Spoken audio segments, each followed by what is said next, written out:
Pada sore ini kita akan membahas tema tentang larangan menyerupai orang kafir. Agama Islam dibangun di atas dasar nasihat. Dalam sebuah hadis dikatakan, An Abi Ruqayyah Tamim bin Aus Ad-Dari radhiyallahu anhu,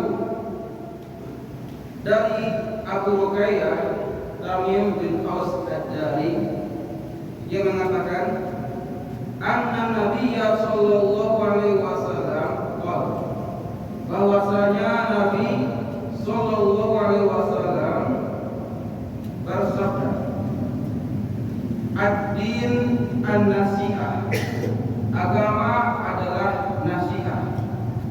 Qulna liman, waktu itu para sahabat bertanya, ya Rasulullah, buat siapa? Beliau pun menjelaskan, lillahi wali kitabihi wali rasulihi wali a'immatil muslimin wa ammatihim. Nasihat untuk Allah, untuk Rasulnya, untuk para pemimpin, dan untuk kaum muslimin secara umum. Rawahu Muslim.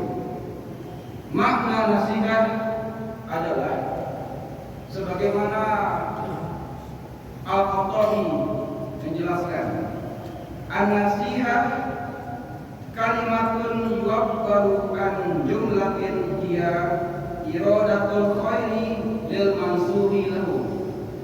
Nasihat adalah sebuah ungkapan yang maknanya mewujudkan kebaikan kepada yang ditujukan nasihat.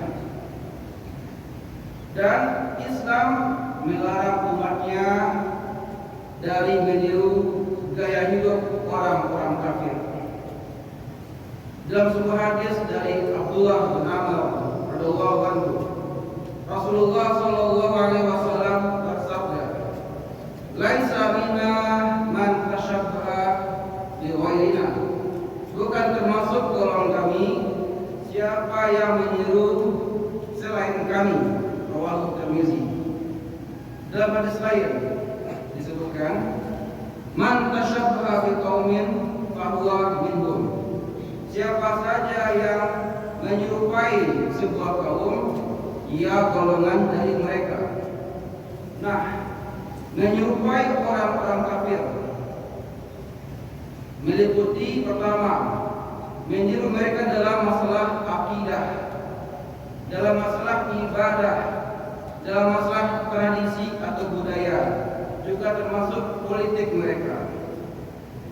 Abu Hurairah radhiyallahu anhu menyampaikan sebuah hadis, Rasulullah sallallahu alaihi wasallam bersabda, al-arwahu junudun mujannadah, fama ta'arafa minha ikhtalafa, wa ma tanakara minha ikhtalafa.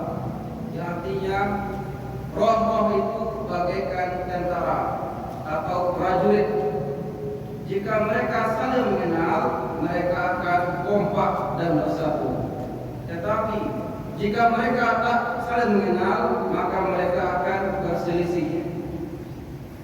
Hadis-hadis ini menegaskan bahwa seorang muslim hendaknya memiliki kepribadian yang membedakannya dari orang-orang kafir. Allah Subhanahu wa taala menghendaki agar kita menjadi sosok pribadi yang berbeda dari orang-orang musyrik itu. Rasulullah sallallahu alaihi wasallam juga telah memberikan peringatan yang sangat keras agar kita tidak menyerupai mereka, dan melarangnya dengan larangan yang sangat keras juga. Karena penyerupaan secara lahir akan mendorong dan mengarahkan kita untuk meniru mereka dalam masalah batin. Dalam sebuah ungkapan dikatakan, az-zahir yadulu alal batin. Penampilan luar mencerminkan isi hati. Makanya kita terkadang tidak boleh menilai orang itu dari hatinya, tapi kita menghukum mereka berdasarkan zahirnya atau apa yang tampak. Dan seseorang kelak akan dikumpulkan bersama dengan orang yang ia cintai.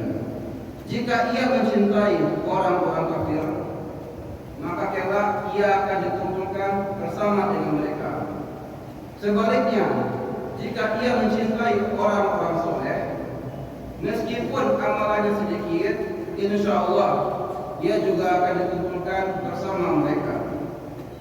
Dalam sebuah hadis dari Anas bin Malik radhiyallahu anhu yang mengatakan, anna Arabiyyan qala li Rasulillah sallallahu alaihi wasallam mata as-sa'ah, bahwasanya ada orang Arab Badui yang datang kepada Rasulullah dan bertanya, kapankah datangnya kiamat?